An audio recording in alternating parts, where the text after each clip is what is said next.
2014 में तो उन्होंने भरोसा दिलाया था कि आपके बच्चों को रोजगार देंगे। बदले में आपको आज क्या देते हैं? 2-2,5-1,000 रुपया महीना राशन देने की बात करते हैं। अब आप बताइए, 1,000 रुपए का राशन लेने के लिए आपने वोट डाला था। मैं युवा साथियों से भी पूछता हूं, भाई तुम बताओ, तुम अपनी मेहनत करके पढ़ लिख के किसी तरह निकल जाते हो तो रोजगार के लिए बात करते हो ना। किस लिए चाहिए तुम्हें रोजगार? किस लिए चाहिए रोजगार? अपने माँ बाप ने, आपके अपने माँ बापों ने जो जिंदगी भर संघर्ष किया, अपना मुंह अपना खुद का निवाला ना रखकर आप लोगों का पेट भरा, तो ताकि आप लोग पलटकर उनके लिए सहारा बन सको, इसलिए आप रोजगार ढूंढते हो ना। आप लोग अपने पैरों पर खड़े होकर अपने माँ बापों का सर फख्र से ऊपर कर समाज में घूमने के लिए आप रोज बाहर निकलते हो ताकि आपको रोजगार मिल जाए, आपकी नौकरी लग जाए, इसलिए तो आप मेहनत करते हो ना। पर साथियों एक बात बताओ, अगर कोई आपको नेता आके बोले रोजगार तो नहीं है, ये ले 1,000 रुपया अपना राशन ले और घर जाके बैठ जा, क्या आपको बर्दाश्त है? वो 1,000 रुपए का राशन बर्दाश्त है? अब ये सुनिए, 1,000 रुपए का राशन देके एहसान जताने की बात करते हैं कि देखिए हमने आपको 1,000 रुपए का राशन दिया।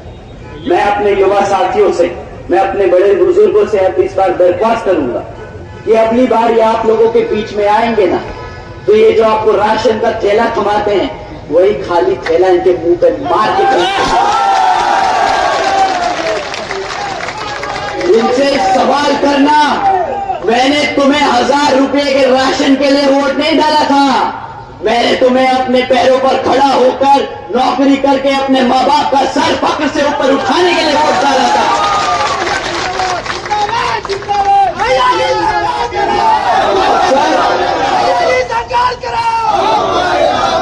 और मैं अपने युवा साथियों से दूसरा सवाल करने को पूछूंगा। आप साथियों पूछिएगा इनसे कि तुमने 1,000 रुपए के हिसाब से हमें 6,000 रुपए का राशन दे दिया, मान लिया, परंतु अगर मुझे क्लास 4 की नौकरी भी मिलती तो 15 से 20,000 रुपए महीना कमाता, साल का कम से कम 2 से 2.5 लाख रुपया कमाता। तुमने मुझे बदले में क्या दिया? 2.5 लाख रुपए के बदले 6,000 रुपए का राशन, 12,000 रुपए का राशन। अबे तुम लोग क्या हमें बेवकूफ समझते हो? मेरा समाज अब उठ रहा है, बाबा साहब का समाज अब ये बर्दाश्त नहीं करेगा। ये गुजरात का मॉडल अपने को समझ नहीं आता भाई साहब।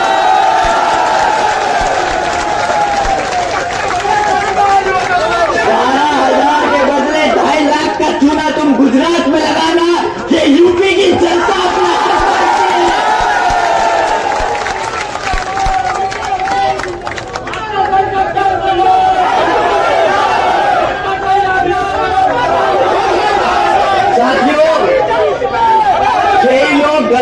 फाड़ कर सड़क पर घूम रहे थे आपके साथ बीच में।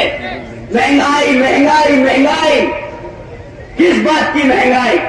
तब इन्होंने गला फाड़ के बोला था 50 रुपए का पेट्रोल बहुत महंगा है, हमारा गरीब आदमी कैसे पेट्रोल इस्तेमाल करेगा? गैस सिलेंडर 400 रुपया का है, कैसे इस्तेमाल करेगा? कैसे रोटी पकाएगा? आज इनसे कोई पेट्रोल और गैस सिलेंडर पे बात कर पाता? आप ही बता दो, पेट्रोल का दाम 2014 में क्या था? 65 रुपए, 50, 60, 65, बस। आज क्या दाम है? 100 रुपए से पार है ना पेट्रोल। ये पेट्रोल पता है क्यों नहीं बात करते? ये पेट्रोल की बात पता है क्यों नहीं करते? क्योंकि वही पेट्रोल फूंक के आपके बीच में आना पड़ता है इनको। तो अगर आपने सवाल कर लिया तो इनका हिसाब किताब भी खुल जाएगा। गैस की बात नहीं करते अब ये आपसे, अब तो बोलते हैं फ्री राशन ही ले लो, गैस सिलेंडर की क्या जरूरत? साथियों, अब इन्हें 1100 रुपए का गैस सिलेंडर महंगा नहीं लग रहा है। ये जो बेवकूफ बनाने वाला काम करते हैं ना, ये जो सफेद व्हाइट वॉशिंग का काम करते हैं, ये लो फ्री में राशन, ये लो डिजिटल इंडिया, ये लो मेक इन इंडिया। भाई साहब हमें बताओ हमारा रोजगार कहाँ है? हमें कुछ नहीं चाहिए, हम अपने पैरों पर खुद खड़े हो सकते हैं, हम मेहनत करना जानते हैं, हमें मुफ्त में राशन की जरूरत नहीं है। ये एहसान भी जताते हैं, ये पेट्रोल फूंक के आपके बीच में आएंगे, फिर एहसान जताएंगे कि देखिए हमारे प्रधानमंत्री जी ने 100 रुपए के पेट्रोल को अब 99 रुपए कर दिया है। ये नहीं बताएंगे 60 रुपए का पेट्रोल 100 रुपए कर दिया था। साथियों, ये रही बात रोजगार, शिक्षा और महंगाई की।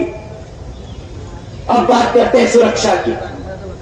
हमारे युवा साथी तो लड़ सकते, पर हमारे बूढ़े माँ बापों की सुरक्षा के लिए हमने किसको वोट डाला? हम अपनी सरकार पे ही भरोसा कर सकते हैं कि वो हमारे माँ बापों की, हमारे बड़ों की सुरक्षा करेंगे। परंतु यहाँ के मुख्यमंत्री जी बड़े गर्व से चुपचाप ऑर्डर पास करते हैं रात को 8 बजे कि भाई कल से लड़कियां शाम को 8 बजे के बाद प्राइवेट इंस्टीट्यूट्स में ट्यूशन बाहर नहीं ले सकती। क्यों? क्योंकि बेचारे हमारे मुख्यमंत्री जी इसकी गारंटी नहीं ले सकती कि भाई हमारी बेटियों को सुरक्षा दे सके, परंतु चौड़ के बहुत अच्छे से घर से घूम के बोलते हैं कि आज उत्तर प्रदेश में बच्चा बच्चा सुरक्षित है। अरे भैया भूखा मार दिया, सुरक्षित बचा कहां से वो? दूसरी चीज जिस पे वो बहुत गर्व करते हैं कि हमारी सरकार बुलडोजर की सरकार है। भाई कौन सी बुलडोजर की सरकार है आपकी? हमारे गरीबों की छत उखाड़ने की काम किया आपके बुलडोजरों ने। तो इस बात पे कोई गर्व करता है क्या? कोई मूर्खी नेता आके मंच पे बोलेगा मैंने तेरा घर उजाड़ दिया, मैं हूं बुलडोजर की सरकार? बताइए, ये कोई गर्व होने की बात है क्या? साथियों, इनको याद दिलाने का समय आ गया है कि बुलडोजर अपने अवाम की जनता पे, अपनी जनता के घर उजाड़ने के लिए नहीं, गुंडे माफियाओं के वैध धंधों पर तोड़ने के लिए इस्तेमाल किए जाते हैं, जैसे बहन कुमारी मायावती जी ने किया था अपने शासनकाल में। साथियों, उसके बाद ये समय समय पर योजनाएं निकालते रहते हैं आपको ध्यान भटकाने के लिए। कभी फलाना योजना, कभी ढिमकाना योजना, और जब ये योजनाओं के नाम थक जाते निकालते निकालते तो उस पर 2.0 निकाल देते हैं, जैसे बड़े मियाँ छोटे मियाँ 2.0 है। इन्होंने तो सारा रोजगार को, योजनाओं को मूवी के टाइटल बना रखा है।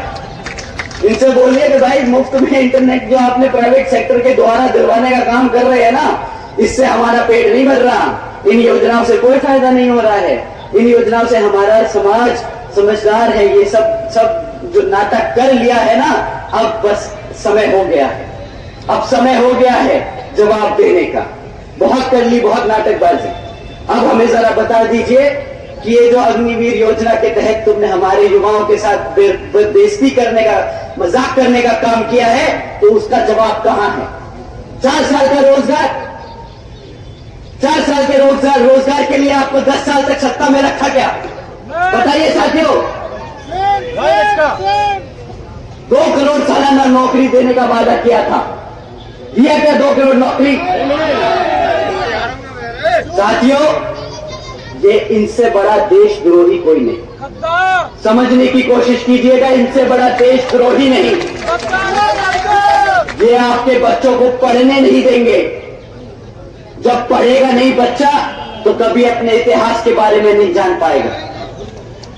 जब इतिहास नहीं पता होगा तो जो सामने वाला आज बता रहा है वही मानेगा। आपको पढ़ने तो देगा नहीं, जब पढ़ोगे नहीं तो अपना इतिहास नहीं जानोगे, ना अपना रोजगार कभी ले पाओगे। ये क्या करेंगे?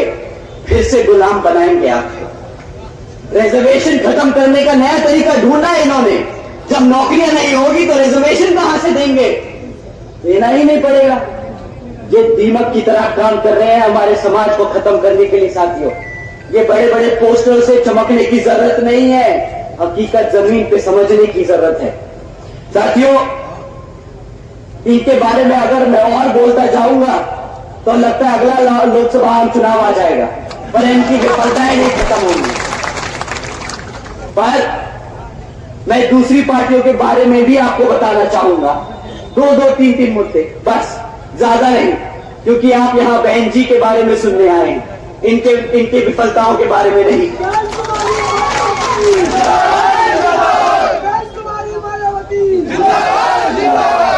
साथियों, 2012 में एक युवा नेता आए थे आप लोगों के बीच में, भरोसा आप सब ने जताया था, परंतु आज युवा मेरे को बोलता है YouTube पे, फेसबुक पे, मीटिंगों में, और मैं ये दोहराऊंगा, मुझे मना किया उन्होंने कि भैया ये हम आपसी की बात है, मंच पे से मत बोलिएगा, पर मैं जानना चाहूंगा, मैं अपने सभी युवा साथियों के साथ अपने बड़े बुजुर्गों को भी बताना चाहूंगा कि हमारा युवा कैसा परेशान है। साथियों, ये लोग वैसे गद्दार हैं, अभी आप लोगों के सामने ये सबूत रखता हूं। हमारे मुसलमान भाई बहन यहां मौजूद हैं, पिछली बारी उन्होंने भी भरोसा किया था इन पर, और एक तरफा वोट डाला था, भरोसा करके वोट डाला था। पर आज जब हमारे मुसलमान समाज के ऊपर अत्याचार होता है तो इनके मुंह से एक चू नहीं निकलती है। बता दीजिए मेरे भाइयों बहनों कि क्या निकले इन्होंने एक बार भी क्या अपने समाज के लिए कुछ मुंह खोला क्या? परंतु साथियों, जब रिजर्वेशन इन प्रमोशन का बिल संसद में प्रेजेंट होता है, तब इनका हाथ और मुंह सबसे तेज आगे चलता है, सबसे आगे बढ़कर ये बिल फाड़ने का काम करते हैं। साथियों, ऐसी पार्टियों को अपने बीच में घुसने मत देना। बहुत हो गया इनका भाषणबाजी, बहुत हो गया मौका, अब रिजल्ट चाहिए।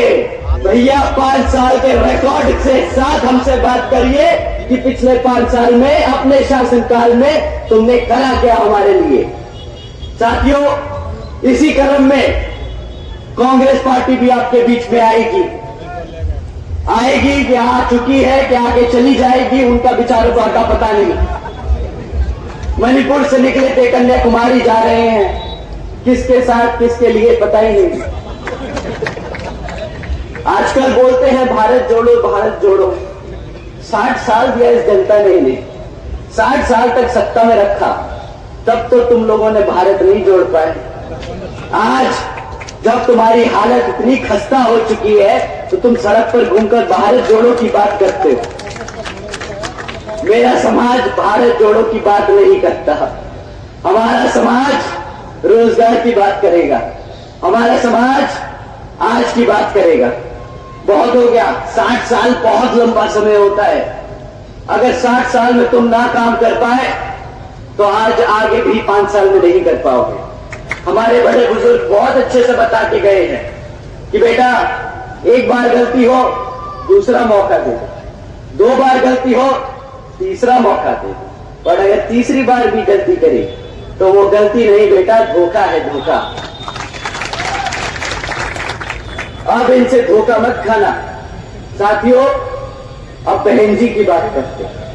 हमारी आदरणीय बहन कुमारी मायावती जी ने जो काम किए हैं, मैं चाहूंगा हमारे युवा साथी ध्यान से सुने।